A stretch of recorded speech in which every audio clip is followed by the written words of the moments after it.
मैं नागार्जुन महिपाल आपको आप सभी को हृदय से नमन करता हूँ।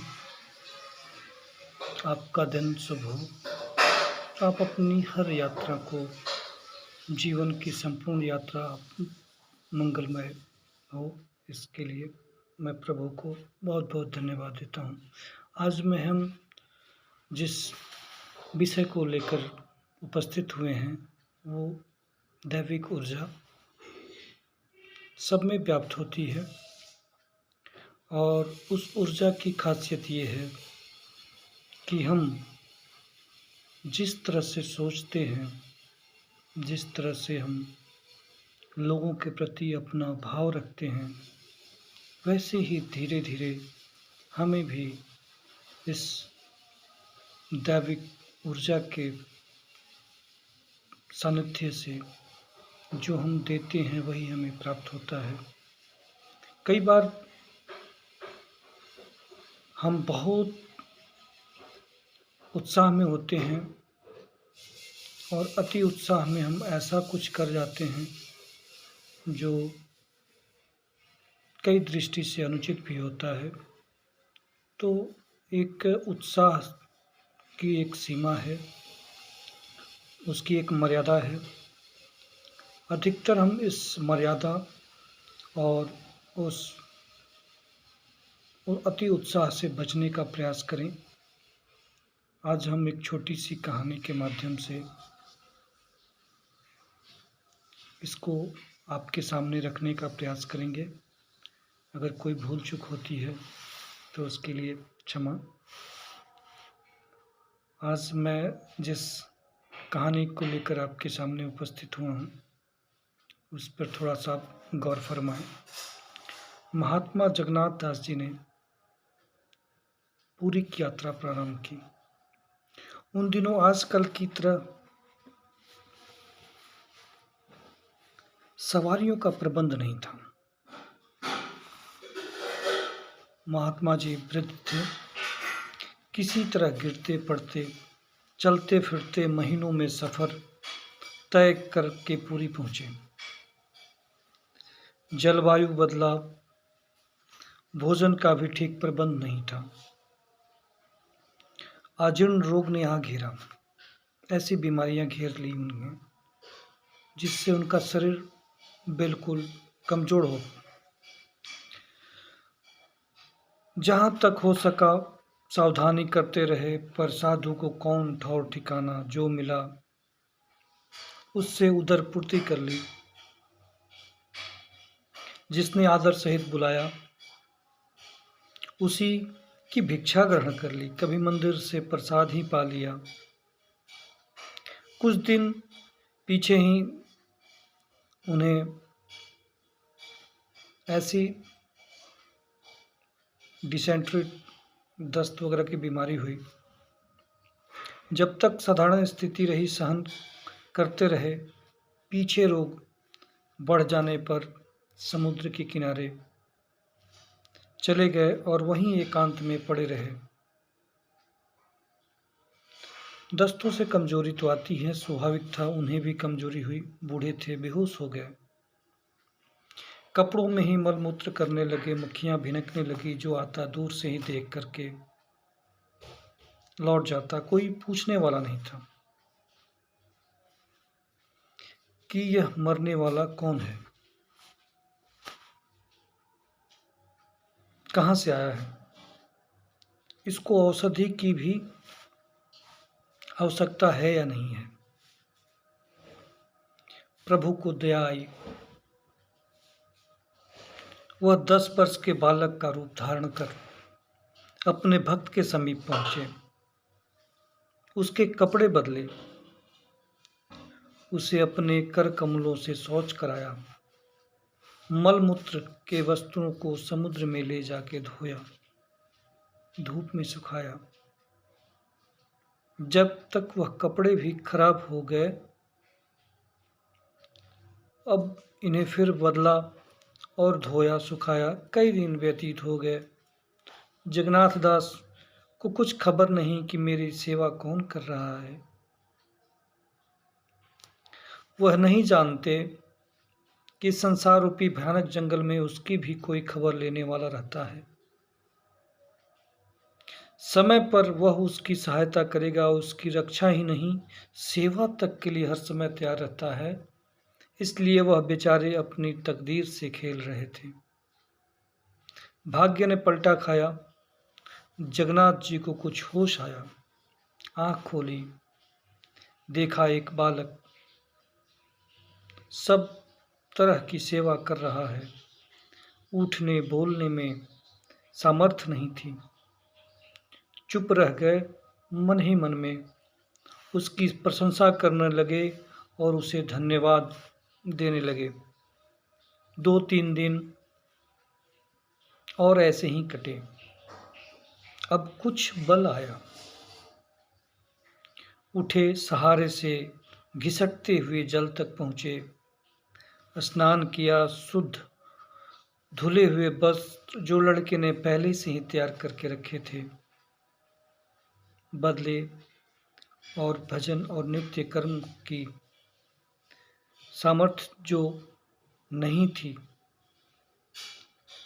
एक शुद्ध स्थान पर सघन वृक्ष तले आकर महात्मा जी लेट गए।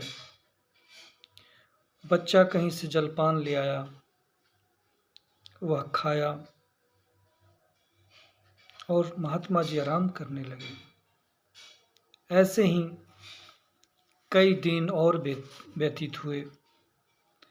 अब जगन्नाथ जी का स्वास्थ्य ठीक हो चला था। वह चलने फिरने लगे थे। दस्त बंद हो गया था। भूख भी लगने लगी थी। कुछ खा भी लेते थे, पर अभी भी पूर्ण रूप से वो निरोग नहीं हुए थे।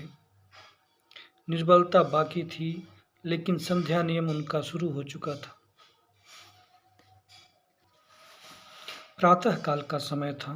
भक्त जी स्नान कर पूजा करने बैठे थे।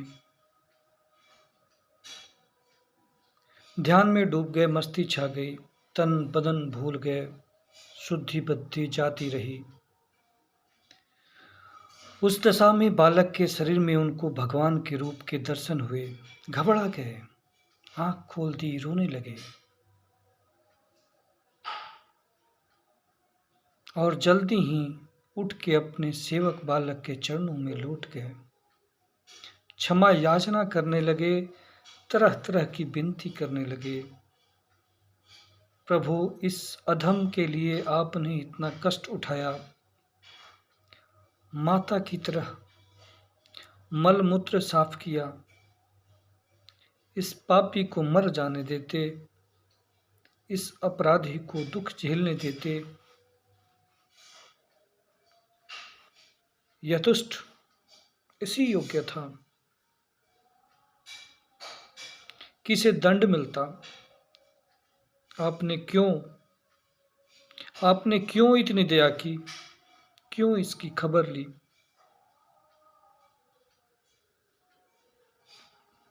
अब इसका प्रायश्चित मैं कैसे करूं?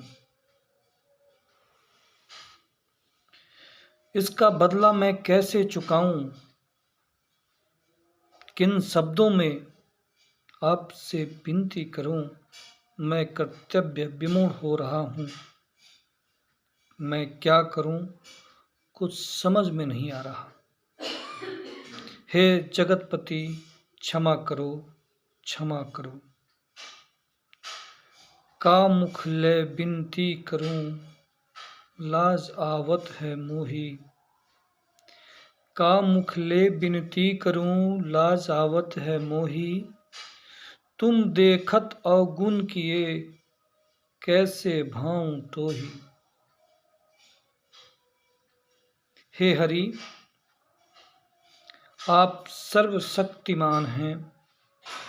आप सर्व समर्थवान हैं, सर्वोपरि हैं। आप चाहते तो दूर रहते हुए भी इस व्यथा को दूर कर सकते थे।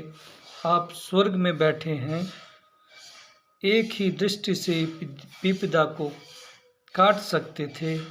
यहाँ क्यों पधारे? क्यों इस दास के लिए इतनी कष्ट उठाया? इतनी चिंता की? प्रभु बोले, हम भक्तन के भक्त हमारे, हम भक्तन के भक्त हमारे प्यारे जगन्नाथ, मुझसे भक्तों के दुख नहीं देखे जाते, मुझसे उनकी विपत्तियां नहीं सही जाती। मैं भक्तों को सुख देने के लिए सर्वदा तैयार रहता हूँ। मैं उनके लिए सब कुछ कर सकता हूँ। इसमें मुझे आनंद आता है। ऐसा करते हुए मुझे खुशी होती है। मैं भक्तों से दूर किसी और स्थान पर नहीं रहता। मैं सदा उनके समीप ही रहता हूँ, उनके स्थान में ही चक्कर लगाया करता हूँ। तेरा कष्ट मुझसे सहन नहीं हो सका। मैं प्रकट हो तुझे आराम पहुँचाने की कोशिश की। इससे कोई बड़ा काम मैंने नहीं किया, केवल अपने कर्तव्य का पालन किया है। प्रेम सब कुछ करा लेता है। तू मुझे प्यारा है, इसलिए मैंने ऐसा किया है। इसके लिए तू किसी प्रकार की चिंता मत कर। हृदय छो भी मत कर। हाँ, एक बात जो तूने कही है कि वहाँ बैठे हुए ही इस रोग को दूर कर सकते थे, सो हे भ्राता, यह मेरे अधिकार से बाहर की बात है। प्रारब्ध का भोग अवश्य भोगना पड़ता है। कर्म बिना भोगे नहीं कटता। यह प्रकृति का नियम है। मैं इसमें कुछ नहीं कर सकता। प्राणी जो कुछ सुख दुख उठाता है, कर्मानुसार ही उसे मिलता है। जगत में कर्म ही प्रधान है। हाँ, जो भजन करने वाले हैं, जो निरंतर सच्चे हृदय से मेरी भक्ति में रत रहने वाले हैं, उनके कष्टों को मैं कुछ हल्का और सुलभ कर देता हूँ। कठिन विपत्ति के समय अपने सेवकों को मैं सहायता कर देता हूँ। यह मेरी दया है। कर्मों को बिना भोगे आत्मा शुद्ध नहीं होती। संस्कार आत्मा के ऊपर लिपटे रहते हैं और पर्दा बना रहता है। प्राणी को मुझसे दूर किए रहता है। भोग से यह आवरण हट जाते हैं और मैं उन्हें समीप ही दिखाई देने लगता हूँ। फिर ऐसे निर्मल चित्त वाले भक्त में मुझे भेद नहीं रहता। वह मेरे हो जाते हैं और मैं उनका हो जाता हूँ। ऐसा उपदेश दे भगवान अंतर्ध्यान हो गए। आगे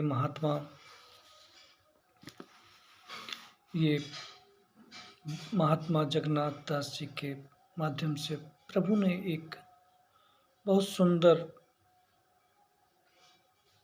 संवाद आम जन के लिए स्थापित किया कि हम जैसा करेंगे वैसा पाएंगे।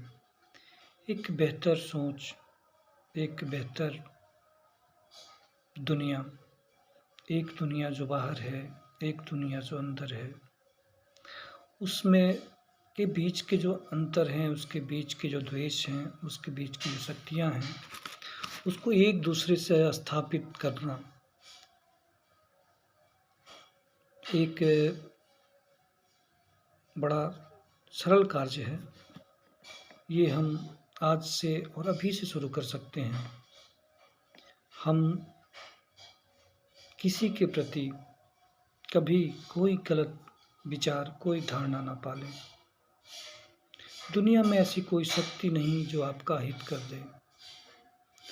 जिस व्यक्ति ने कभी किसी का बुरा ना चाहा, उस व्यक्ति का दुनिया में कोई बुरा नहीं कर सकता। आज ये छोटी सी वीडियो आप सभी दैविक ऊर्जा के लिए कार्य करने वाले लोगों को समर्पित है। आप सभी को बहुत बहुत धन्यवाद। आप सभी का दिन और जीवन की हर क्षेत्र की जो ऊंचाइयां हैं आपको अवश्य प्राप्त हों। आप उस दिव्य ऊर्जा से जुड़ें जिसे कॉस्मिक एनर्जी भी कहते हैं। इसके हम आगे के वीडियो में भी और भी इसकी चर्चा करेंगे। क्योंकि वीडियो बड़ी लंबी हो जाएगी इसलिए हम यहीं विराम चाहते हैं। बहुत बहुत धन्यवाद आप सभी साथियों का जो लगातार मेरे साथ बने हुए हैं।